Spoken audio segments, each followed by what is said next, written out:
Hey guys, this is Fernando doing another video for the Modern Survivalist.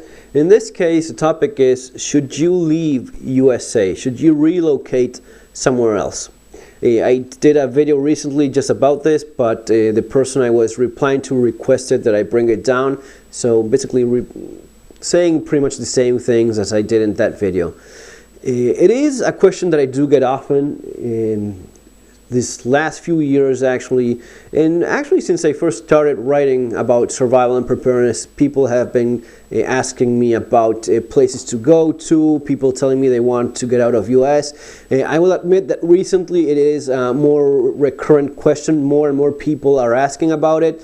That's why I end up covering, for example, in my website, themodernsurvivalist.com, I've been posting writings by a reader that has relocated to Canada, and he's being generous enough so as to write about his experiences and his opinion about different places in Canada to relocate to. Some of the guys are asking in the comment section, hey, why are you saying that we should go to Canada? What's wrong with US?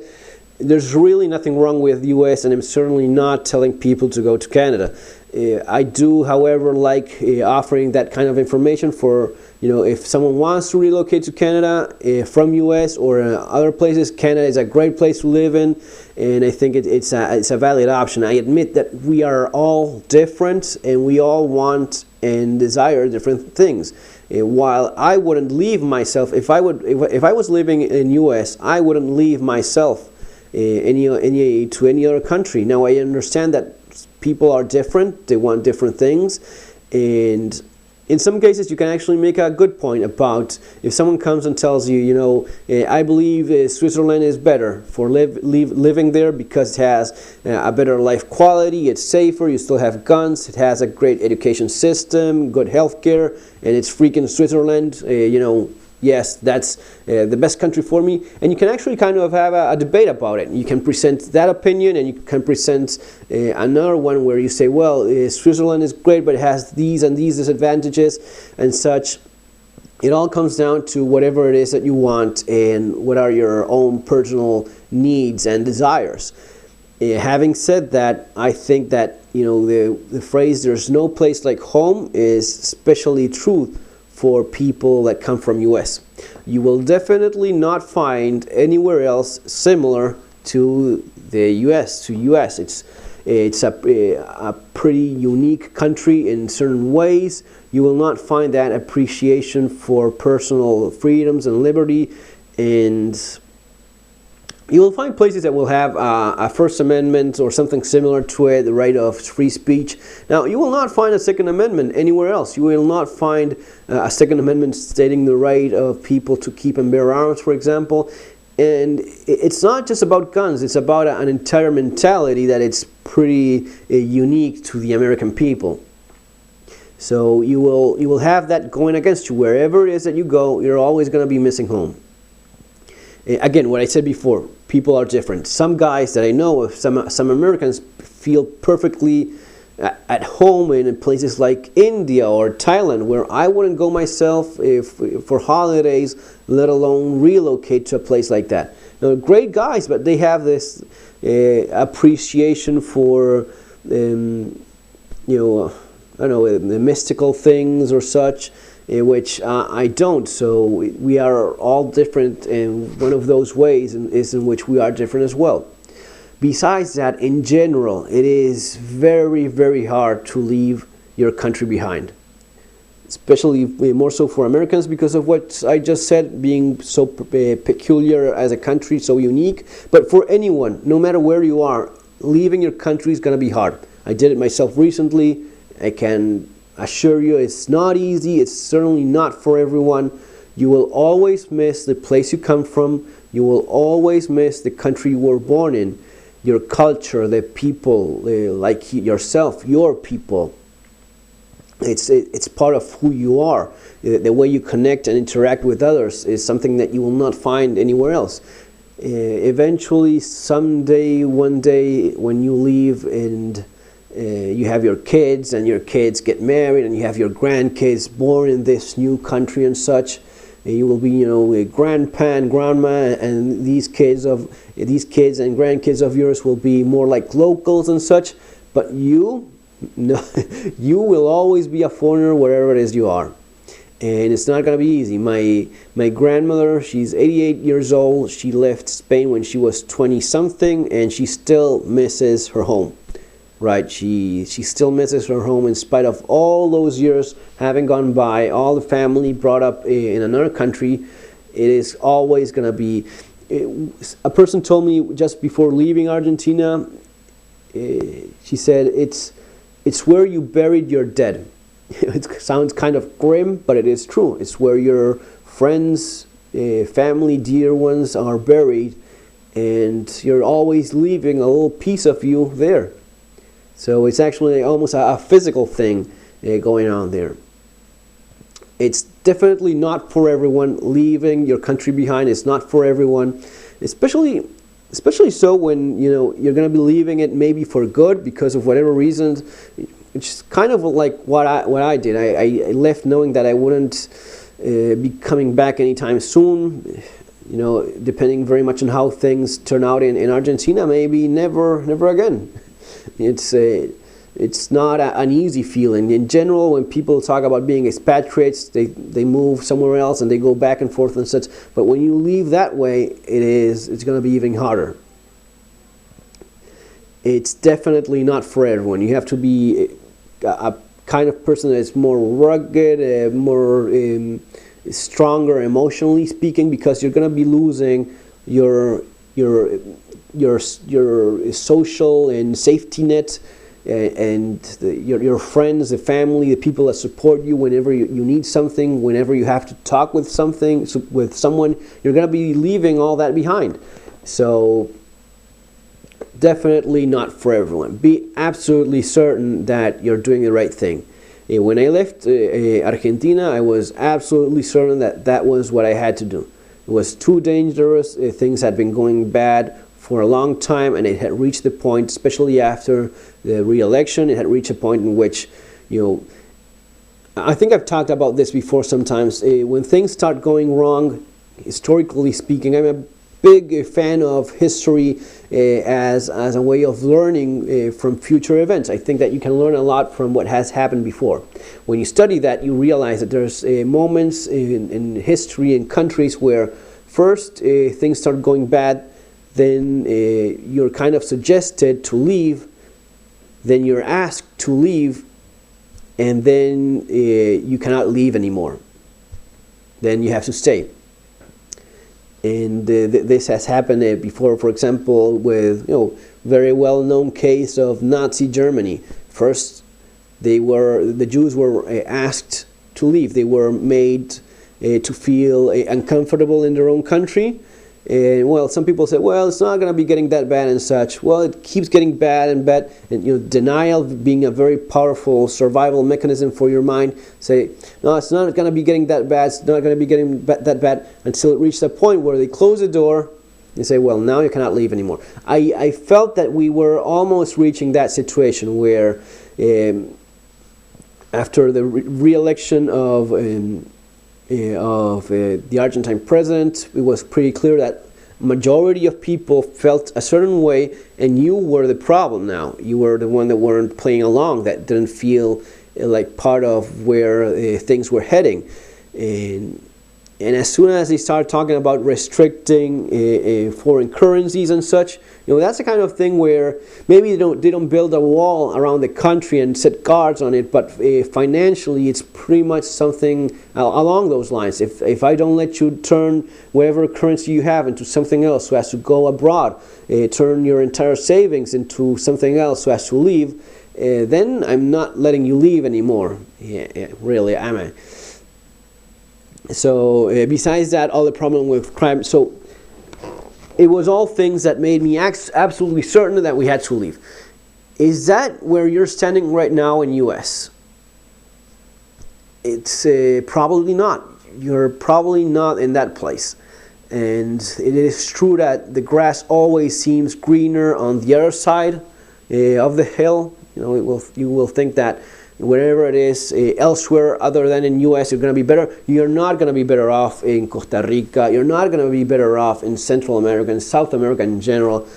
Believe me, trust me, that's where it comes from. It is not better than US by any means. There is quite a bit of interest. This is something that I've covered in a previous video about relocating to Argentina, which is something that there's always interest, especially when people have something to sell you. They will tell you, well, this is, I have a real estate to sell in Costa Rica. And I go to US and start talking about how great Costa Rica is. It's the best place in the world because of this, that, and such. I have a personal interest in you leaving and buying whatever it is I have to sell. Same thing for Argentina, same thing for any other country where an investor puts his money in and expects to make a profit. It's understandably so. I didn't have that. I didn't have that that interest. I'm not biased in that way by any means. I am actually writing about relocating right now. It's going to be my next book. It's going to be about relocating, and it's about making suggestions of potential places that you may want to consider so as to go to one day, depending on what's going on in whatever country it is you live as of right now. Which would be my number one choices. Well, it's hard to say number one choices, but which would be the potential candidates of good places to relocate to, depending on what your profile is. It's not always the same thing. A guy that is a doctor will have to be closer to where he will find a job. A guy that is retired, a couple that is retired, a young family. It's all different people, different needs. I think that as of right now, if you're living in US and you're disenchanted or disappointed with wherever it is that you are, I'm pretty sure that you will have some other state within US that offers more of what you want without having to leave your country behind. It's much easier to just relocate within the same country, especially within US, than moving abroad entirely. I'm sure that if depending, and again, it depends exactly on what you want. Maybe some guy likes New Hampshire or Vermont. Those are great places. They're generally safe and such. They have good gun laws. They have good things going on. But then someone else may say, well, I really cannot stand cold weather. So that's not. You're not going to be going to Vermont or New Hampshire or Maine if you don't like cold weather. Maybe you're going to be looking further south. Maybe Texas. It's more along the lines of what you like or not. Maybe you have kids and they were going to be going to college, and that's another factor has to keep in mind. So there's always differences between what each of us wants. I do believe that as of right now, in spite of things being far from ideal, of course, and actually being very bad in US with the economy the way it is, with recent events and such, I still think that within US you have states that will offer what you're looking for. Let's suppose for a second that you still want to get out. Because of whatever reason, you just want to get out. You're absolutely certain about this, and you've gone through this about looking in other states and such, moving to smaller communities that have the kind of values that you're looking for. If you want to get out of US, one of my first recommendations would be Canada, actually. Canada is out of US, but it's still close enough so as to not be that far away. If you ever have to go back for whatever reason, if you regret your decision and have to go back, if you have any issues, any problems, and besides, it's going to be a country which is somewhat already familiar to you. Wherever it is that you go, I would certainly look, especially for two things, very important. If you have family or friend in the potential candidate of a country that you're considering, that is a huge factor. It's not the same thing to go to a country and have no one there, and going and having family, friends, even people that may keep you in their home for some time until you get settled. Just having someone to talk to and recommend you stuff, or help you out in moving or buying stuff, people that will give you advice, it's already a huge asset. So friends, family, those are very important in whatever country you're considering going to. And this is not one of the persons said, sent me a message recently, said, well, that's where we have ancestors from. We have ancestors in this and that country. Well, it's not the same thing. Ancestors means that there may be some of your bloodline that comes from that place, but it's not the same thing as actually having family. Do you have family and friends you can trust in those places? Ancestry really matters little, if any at all, because if you don't have people there you trust, if people are going to be helping you out, just saying, well, my blood comes from this place, it's not going to be making much of a difference. Second, speaking the language. I cannot tell you how many times Americans ask me about moving to South America, Central America. Do you speak Spanish? Well, no, my Spanish knows how so más menos. No, dude. If you don't speak the local language, really don't look elsewhere. Look in a place where they actually speak your language. The good thing about this is that in most of the good potential relocation countries, those are English-speaking countries. I think, for example, New Zealand is a great place to look into. Canada, as I was saying before, and these are places where you're going to be speaking the local language. Much better than ending up in Central America or South America, where you're definitely not local, where people will always maybe not distrust you outright, in some cases, yeah, but always you're going to be a foreigner and you're not going to be speaking the language. Not speaking the language is a huge, awful disadvantage. I cannot start to see how you would be getting by without being able to watch the news and see what's going on out there, read a newspaper, have a conversation in your kid's school and see how it's going, especially if you have kids. I wouldn't have been able to leave as easily if my kids didn't speak English well, because it would be very traumatic for a kid to take him to another country where he does not understand a single word. It is true that for small kids it is a little bit easier, maybe 3-4 years old. If your kid is 2-3 years old, probably he will have little problems in learning and adapting quite fast. The older that your kid is, the harder it's going to be. And for a teenager, you might as well ruin his life by pulling him from a country and throwing him in another where he's not speaking the language whatsoever. Very, very difficult. Those would be my two basic recommendations. And again, for anyone thinking about leaving US, take a good look at Canada, which it's still pretty similar in some ways. It is closer to home, and it would not be as traumatic as moving somewhere more further away, especially South and Central America, which is often brought up as good relocation places. And again, mostly it's because whoever is recommending it or writing that article in whatever media you're seeing it in, they have a personal interest so as to send people in that direction. So guys, again, relocating, not easy, definitely not for everyone. Be absolutely certain about what you're doing. Take a good look home, first of all, before making any decisions that you may end up regretting one day. It's also quite expensive to relocate to, so it's not as if you can just go back and forth anytime you feel like doing that. Folks, take care, have a great day. Remember to subscribe as always. I'm going to be posting more stuff. See you in our next video.